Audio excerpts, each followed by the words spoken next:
there, Eric Francis back with you, reporting in from the Broadway Lights Diner in Kingston, New York, here with part 3 of my series on the astrology of 2020, divided by cross. This again is the third in a series.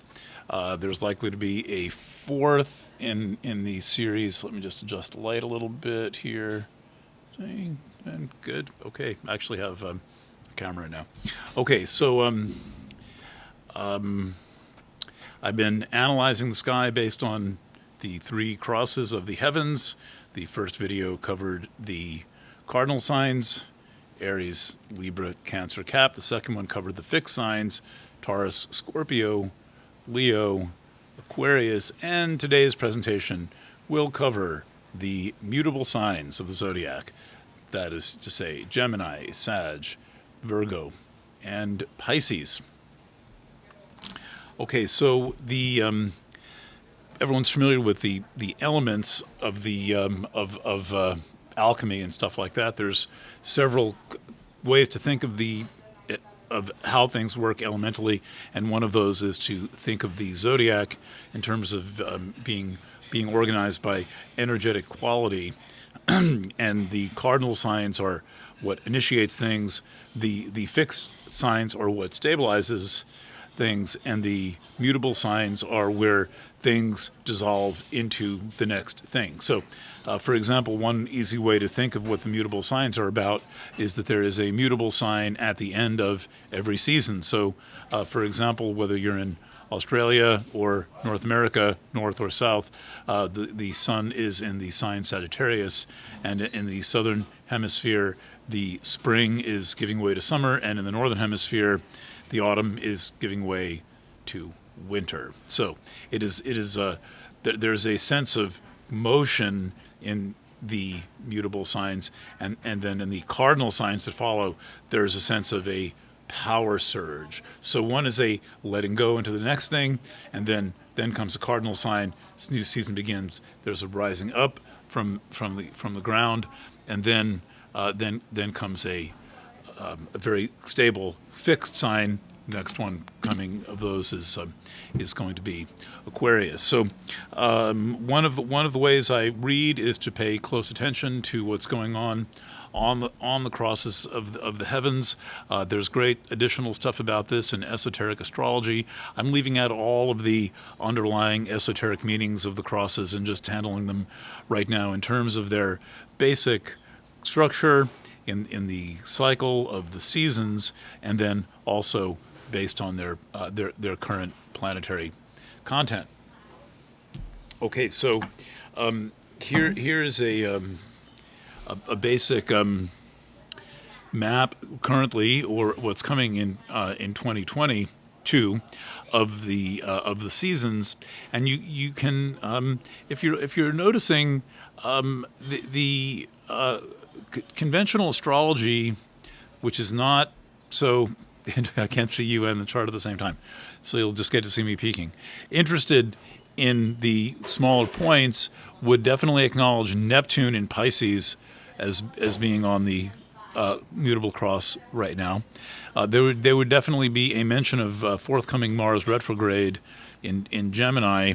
That process starts in October and picks up momentum in October. Right, August is when Mars gets into Gemini, and then the retrograde starts in October and goes way through the end of the year.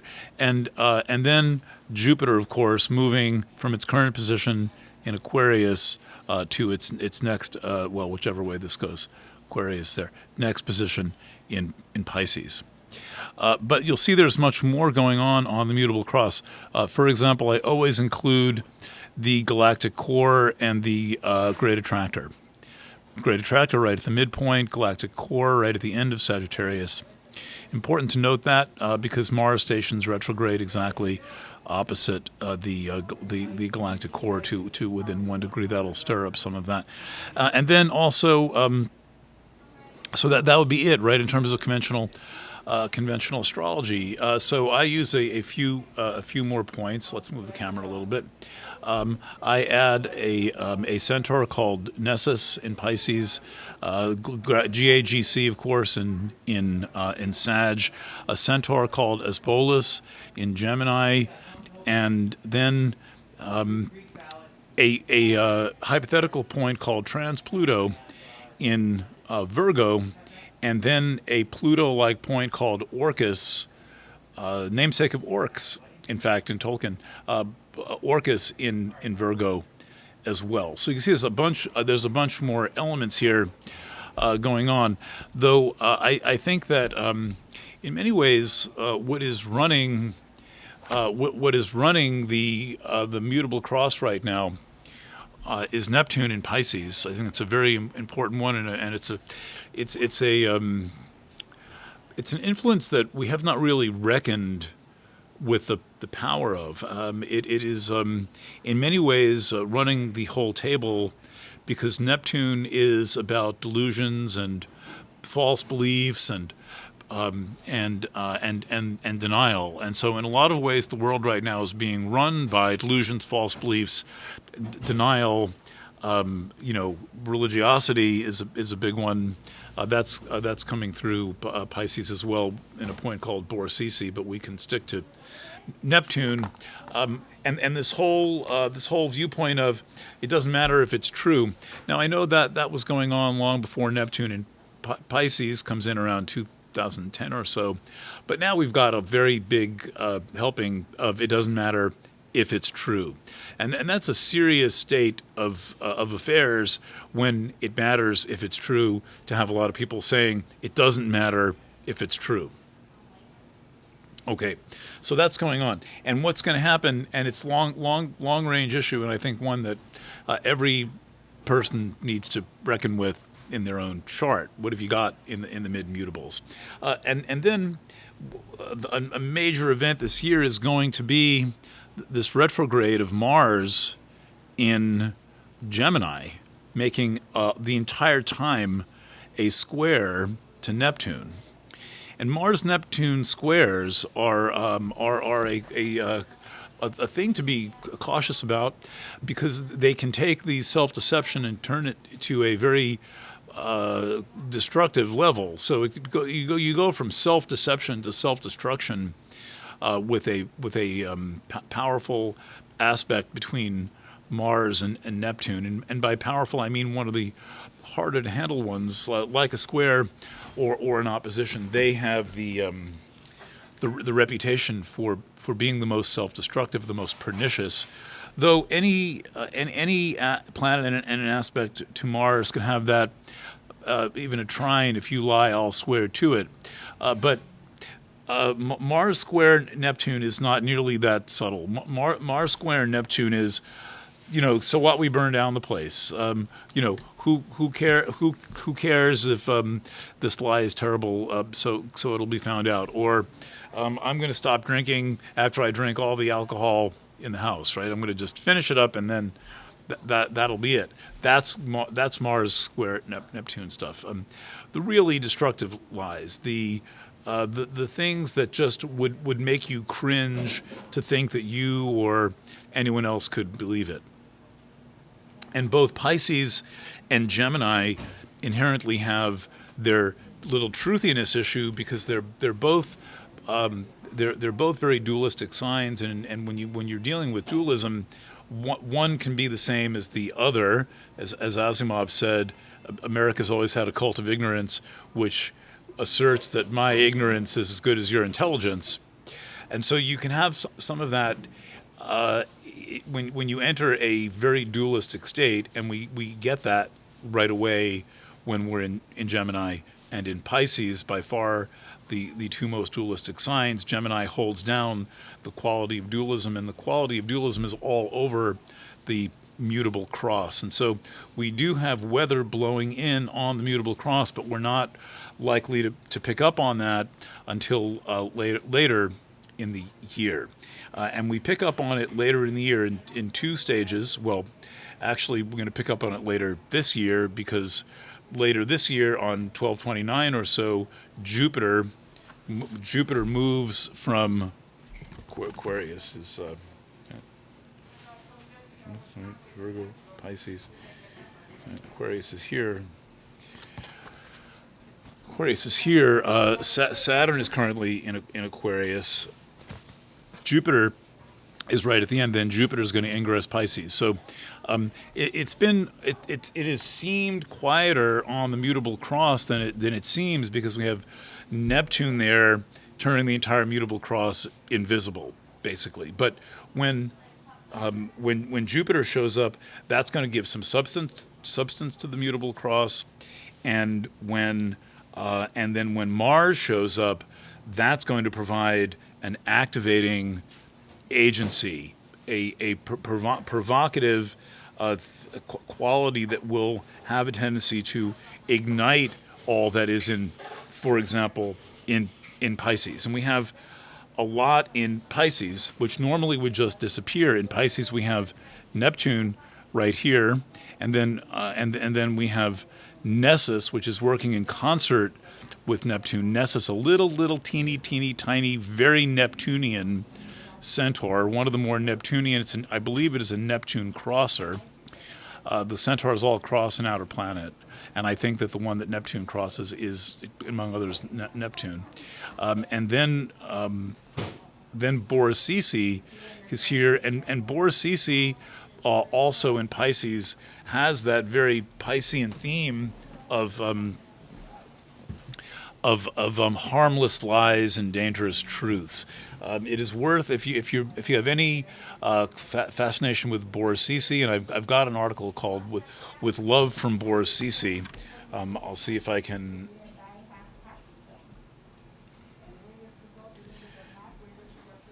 Hold on. Put that on the resources page for Tune In 2022, which this video is supposed to be part of. Is that it grants the excuse to lie about big things if the person lying thinks that the lie is harmless enough.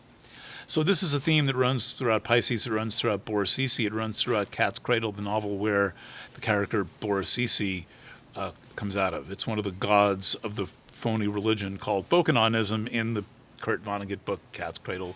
And it's the kind of book you can read in an afternoon. It's very funny and very good. If you want a satisfying read of a book in one day or 2 days, try Cat's Cradle by Kurt Vonnegut, a book very much about the times in which in which we are living. So my thesis right now is that the mutable cross is being run behind the scenes by Pisces, which in a way is running a lot of other things because it's promoting this whole deception, deceit, and denial are okay. They are values that we will abide because, well, we have to. It's COVID times. We have to abide. We have to abide this deceit and denial. And a lot of things I can't say in this video. As long as I don't say them, everything's fine. But that's going to get pulled. That's going to get pulled out from behind the scenes first by the ingress of Jupiter onto the mutable cross, and then Jupiter all through the beginning part of 2020 is going to be making a conjunction to Nessus. So I think that in some ways Neptune is running the show behind the scenes on the mutable cross, but really I think that Nessus is running the show behind the scenes on the mutable cross. You need to mop? That's fine with me. Yeah, that's good. I promise not to fall down. Okay, so that Nessus is running the show behind the scenes, and Nessus is like Neptune on crank, and it also brings in the consequences of the deception. And so one of the theories I have, and it'll be soon enough tested, is that we are going to see in early 2022 a magnification of the deception that has been run by Pisces through much of this time, and that includes the role of Nessus in Pisces when Jupiter makes a conjunction to Nessus. I believe that's going to be in January, and magnifies all that Nessus has been doing not necessarily hiding, more like hiding in plain sight. And we're going to see what we were missing. And the question is, what are people going to do with this revelation of seeing what they were missing? And in many ways, that's the story of the times we are in, is that everything is out in plain sight. All you have to do is bring a little bit of awareness. All you have to do is pay attention. But the problem with bringing awareness, paying attention, and drawing inferences and observations from the available data and the available evidence is, first of all, you know that what you're seeing is going to make you challenge your worldview, even if you think it might be possible.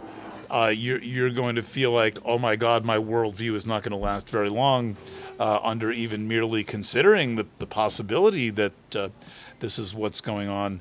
And so that's when people back off, because they cannot afford to have their entire worldview, their concept of their family, their concept of the country, their concept of the world challenged by some awareness or some revelation.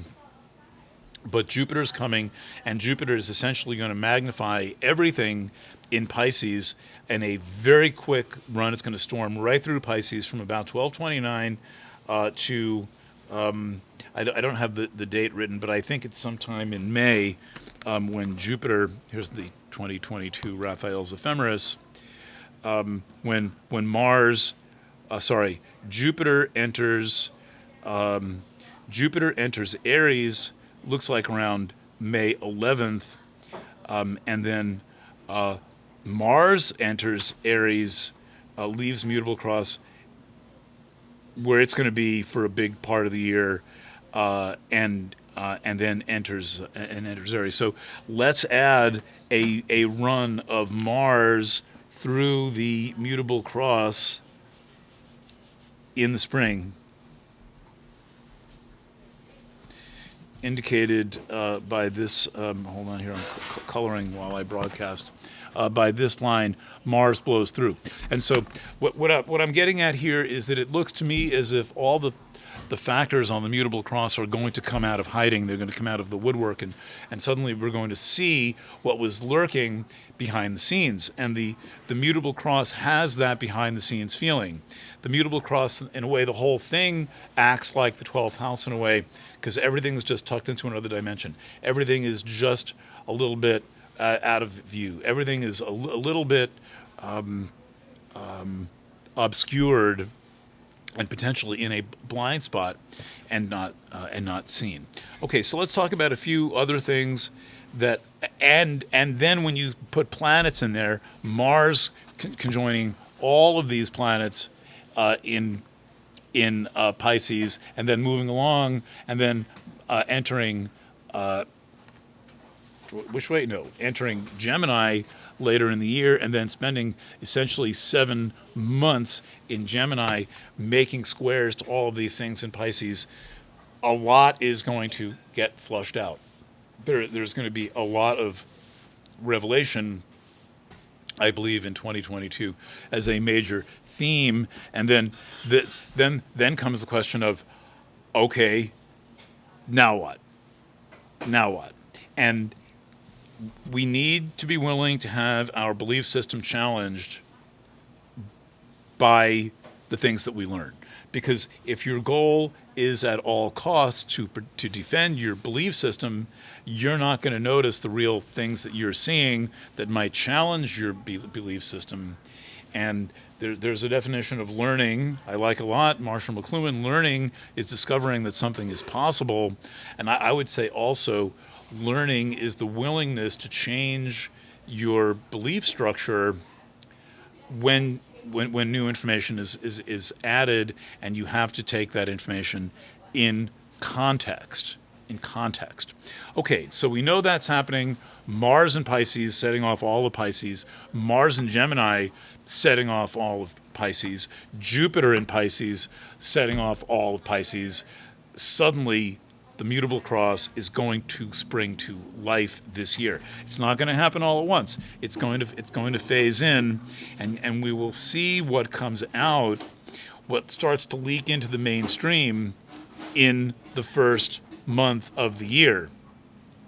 And I will tell you, speaking from behind the scenes of this whole thing, that even behind the scenes, there is a struggle among the let's say, truthers of what to say and what to not say, what to acknowledge and what to not acknowledge, what will hurt my fundraising if I admit that I know this, and what will not hurt my fundraising if I don't admit, if I pretend that that's not true, or that that has not been, reported 100 times. Okay, a couple of more things on the mutable cross that we're talking. It's Sagittarius time. I've been talking a lot about the stuff in Sag. Lots of videos and audios on Planet Waves FM about the Great Attractor, and a little bit about the Galactic Center. These are permanent fixtures in Sagittarius. Okay, so that's there, and it's always there. And these more receive influences than create those influences, because they don't themselves move. They get activated by other things, and they're all going to be activated. Both deep space points are going to be activated by both Mars in Gemini later in the year, Mars in Pisces earlier in the year, Jupiter in Pisces. Once again, they're going to activate these deep space points, though from the standpoint of a square, it's not necessarily the kind of activation that you could say, oh well, that's handy. I'll use that. It's more like it comes across as controversial information.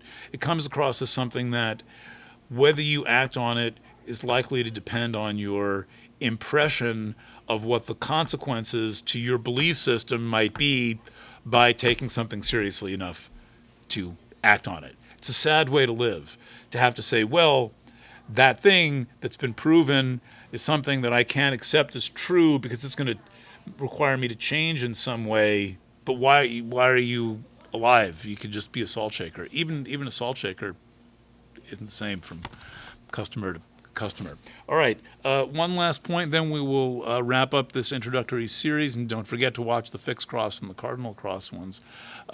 Here we have a point in early Virgo called Trans-Pluto. Trans-Pluto takes about 75 years to go through a sign. It's a calculated point. Most astrologers don't use it, want no part of it, can't even imagine what to do with it. And what Trans-Pluto gives us is an integration of the modern planets Uranus, Neptune, and Pluto.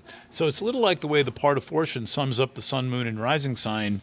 Trans-Pluto sums up orbital properties of Uranus, Neptune, and Pluto. It was developed, I'm told, in the 1970s, maybe a little bit before. And I think of it as a point of synthesis, but also a narrowing point, a point of truly critical judgment. It goes perfectly where it now is. Most of us are born with it in Leo, but in the past few years it's made its way into Virgo, and it's demonstrating the capacity that we have to be critical thinkers, to actually think things through and come to some observation. I mean, why are we watching all of these videos? I mean, it's, maybe you're somehow entertained by me sitting here talking to you, but my intention is to give you as much information as you need to start mapping out reality for yourself, or perhaps to give you one more clue on the way to mapping out reality. As a journalist, I know the power of one more clue. And the cognitive, one of the most cognitive signs is Virgo, and now Virgo has this point of integration of very powerful, modern, known psychological processes. Again, Uranus, Neptune, and Pluto.